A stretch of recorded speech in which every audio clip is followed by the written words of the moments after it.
اور دوسرا ایران کو تکلیف ہوئی۔ اس سے پتہ چلا کہ اسلام امت اسلامیہ کے اصل دشمن کون ہے۔ کہتا ہے اگر یہ دستخط کرنے والے، معاہدہ مکہ پر دستخط کرنے والے، اگر ان کی وجہ سے ایران کو کوئی آنچ آئی تو ایرانی میزائل دستخط کنندگان تک پہنچ سکتے ہیں۔ گزشتہ دنوں مکہ مکرمہ کے صفا پیلس میں پاکستان، سعودی عرب اور ترکی کا ایک معاہدہ ہوا جسے میثاق مکہ کہا جاتا ہے۔ قرآن کریم کی آیت کریمہ ہے وَأَعِدُّوا لَهُم مَّا اسْتَطَعْتُم مِّن قُوَّةٍ وَمِن رِّبَاطِ الْخَيْلِ تُرْهِبُونَ بِهِ عَدُوَّ اللَّهِ وَعَدُوَّكُمْ وَآخَرِينَ مِن دُونِهِمْ لَا تَعْلَمُونَهُمْ اللَّهُ يَعْلَمُهُمْ۔ اس آیت میں اللہ تعالیٰ نے یہ بتایا ہے کہ تم تیاری کرو، جو کچھ تم کر سکتے ہو، طاقت اور اسلحہ، من رباط الخیل، گھوڑے، اس سے مراد آج کل جہاز اور اسلحہ لے سکتے ہیں، جس سے تمہارے اور اللہ کے دشمن ڈریں گے، ان کو ڈراؤ اپنی اس سے تیاری سے۔ اس معاہدے سے ایک تو اسرائیل کو بہت تکلیف ہوئی۔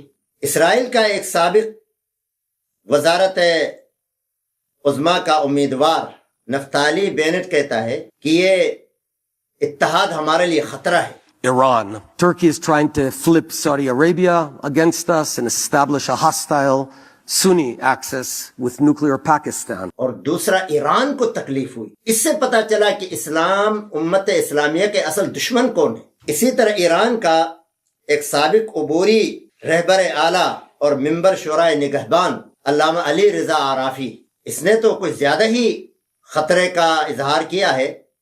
کہتا ہے اگر یہ دستخط کرنے والے، معاہدہ مکہ پر دستخط کرنے والے، اگر ان کی وجہ سے ایران کو کوئی آنچ آئی تو ایرانی میزائل دستخط کنندگان تک پہنچ سکتے ہیں۔ اس نے اصل میں ان ممالک کو بہت ہلکے میں لیا ہے۔ آج تک اس کا واسطہ کسی صحیح ملک سے نہیں پڑا ہے، بیچارے کمزور اور مظلوم قسم کے لوگوں سے، اور جن کے لیے بھی اس نے روس اور امریکہ اور اسرائیل کے تعاون سے عراق پر حملہ کیا، سوریہ پر حملہ کیا، اور اسی طرح یمن کے اندر حوثیوں کے ذریعے، اور پیچھے یہ خود ہے۔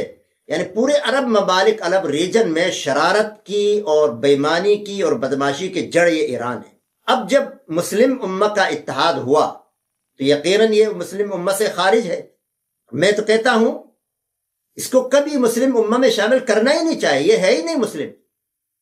یہ تو دلال ہے اسرائیل کا، امریکہ کا اور ادھر ادھر دیگر شیاطین کا، جو اسلام دشمنی میں آگے آگے ہیں، یہ ان کی دلالی کرتا ہے۔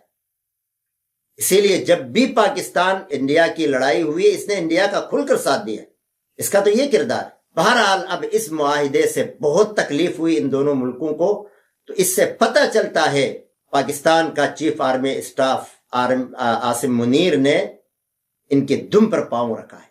اب ان کی چیخیں نکل رہی ہیں اور انشاءاللہ یہ اتحاد بڑھتا جائے گا۔ ایک ہو مسلم حرم کی پاسبانی کے لیے، نیل کے ساحل سے لے کر تا بخاک کاشغر۔ میں سمجھتا ہوں یہ میثاق اللہ تعالیٰ اس کو نظر بد سے بچائے، اور مسلم امہ کے لیے یہ ایک حفاظتی دیوار ہے، جہاں پر سعودیہ کا پیسہ، پاکستان کا اسلحہ اور ترکی کا اسلحہ اور ان کی حکمت عملی، اور اس کے ساتھ خلیج اور گلف کے دیگر ممالک بھی ملیں گے، مسلم ممالک ان کے ساتھ متحد ہوں گے۔ انشاءاللہ یہ ایک اسلامی بلاک بنے گا، جس کا خواب آج سے کافی پہلے شاہ فیصل بھٹو اور اسی طرح کرنل قذافی نے دیکھا تھا۔